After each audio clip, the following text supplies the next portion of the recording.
So we're gonna turn this big pile of stuff that we got from Harbor Freight into a street legal motorcycle.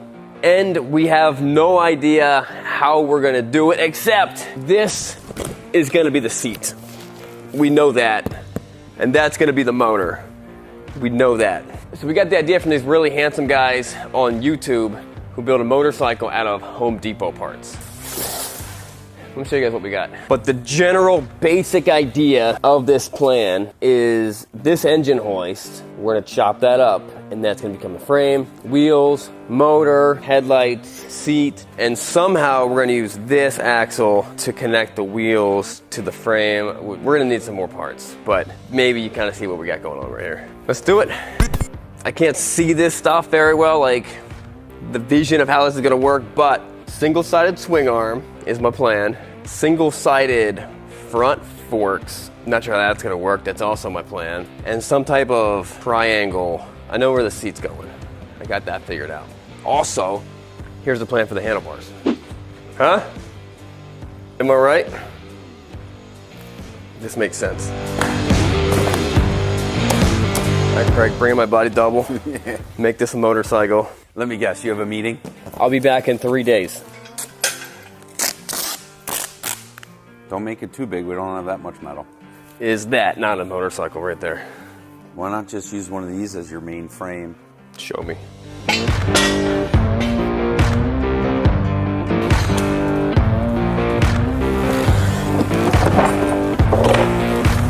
We can always remove the tank.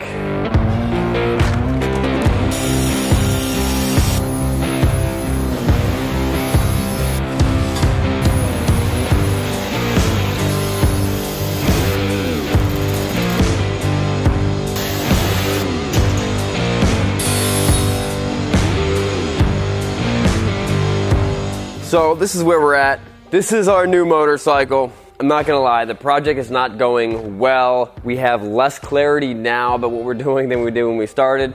But my only hope is that you guys saw a thumbnail of someone riding a motorcycle, so we must have done it. We must have built this bike.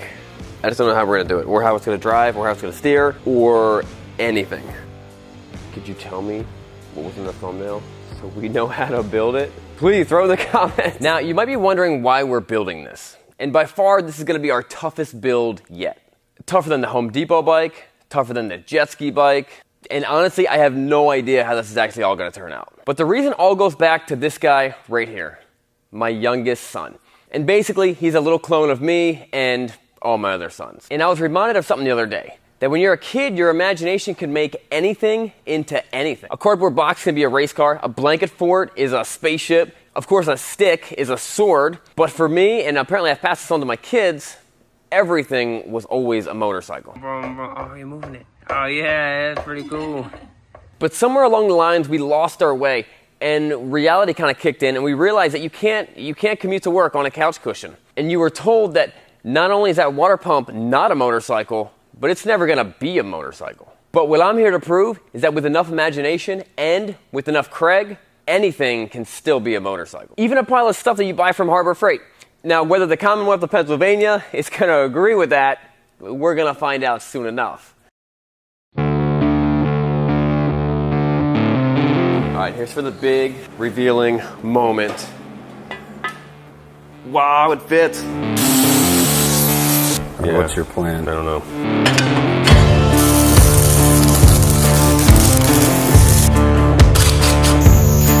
We realized that my shop was not equipped for a project of this magnitude, so we decided to go to Craig's shop. I got a sprocket. Well, I drew up a template in CAD, and then Scotch taped it on here. Drilled the holes. This is the other end. This is when things started getting really exciting because it was almost looking like this might actually work. See, this thing's really coming together. It's really looking like a genuine motorcycle that we want to ride. All right, so I got the handlebars made, and you can see they're awesome. I mean, I should be selling these things online for like $1,400. They're so sweet. I don't know what Craig's doing over there. The question is, how do we actually mount these onto the bike I really don't want to just weld them on there because I know the second I'm going to drop the bike, bend the handlebars, and it's going to be a big thing. Front fork leg. Single-sided fork. Wow, it's cool. Why not? What could possibly go wrong? You only live once. That's right. I have the gas tank mocked in. Gotta drill some holes, clean that up, and do a little bit of welding. If this doesn't work, we'll just have to figure something else out, but...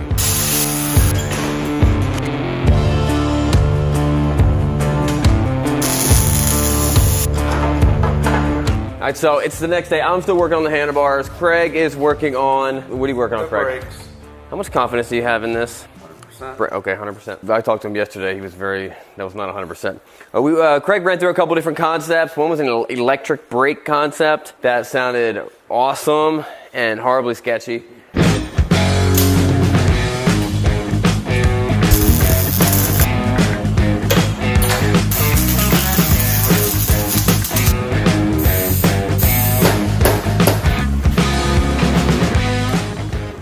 Craig, that's a fine looking machine right there. Thank you. I'm pretty happy with it. When I see that, a bike pops into my head of what that looks like. Yeah, me too. All right, on the count of 3, say what it reminds you of. 1, 2, 3. Ducati Crane. Panigale. Yeah, I see that. Let's go ride the thing.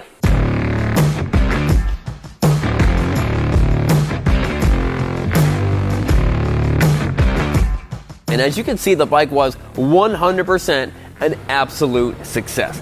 I've literally ridden thousands of motorcycles in my lifetime, and I can say with confidence that this motorcycle right here is right there in the middle of the pack between like the Kawasaki Versas and the Harley Davidson Deuce. Hey, I'm doing well. How you doing? Best looking engine crane I've ever seen. You like that? I do. Thank you much. You have a good day. But we know that every great and even average motorcycles need a proper name. Now, despite what our attorneys say, there is only one appropriate name for this motorcycle.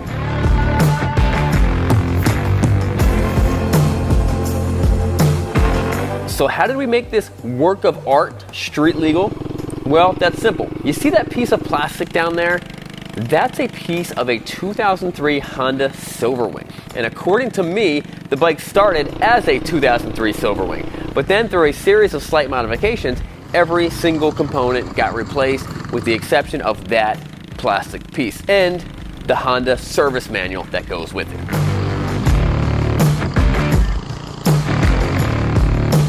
Everything worked just like a regular bike should, and nothing malfunctioned, not even the brakes. Now, I did everything I thought I needed to make this thing street legal. So, let's go see what the Commonwealth of Pennsylvania says. Hey, you guys do motorcycle inspections? Just set it right here for now if you can. You got a kickstand? I don't. There we go. There we go. So, I think I've seen the best use of an engine hoist ever. Yeah, you like that? Yeah, I think that's a whole heck of a lot better than sitting over there and not pulling a motor out. That thing's street legal, you darn right it is. Yeah, street legal in all 50 states plus Canada. Yeah, look at that. This is... I don't know. They're better than anything I can do, so you're doing all right.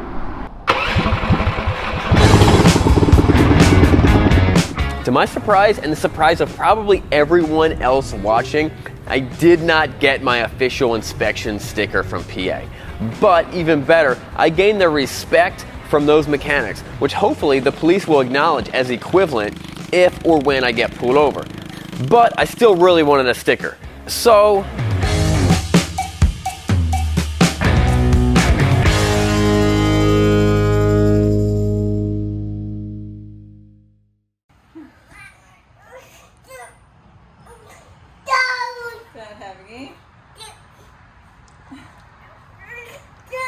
now pick them both up. Pick them both up. Now try to ride it again. Pick it up. You gotta pick everything up.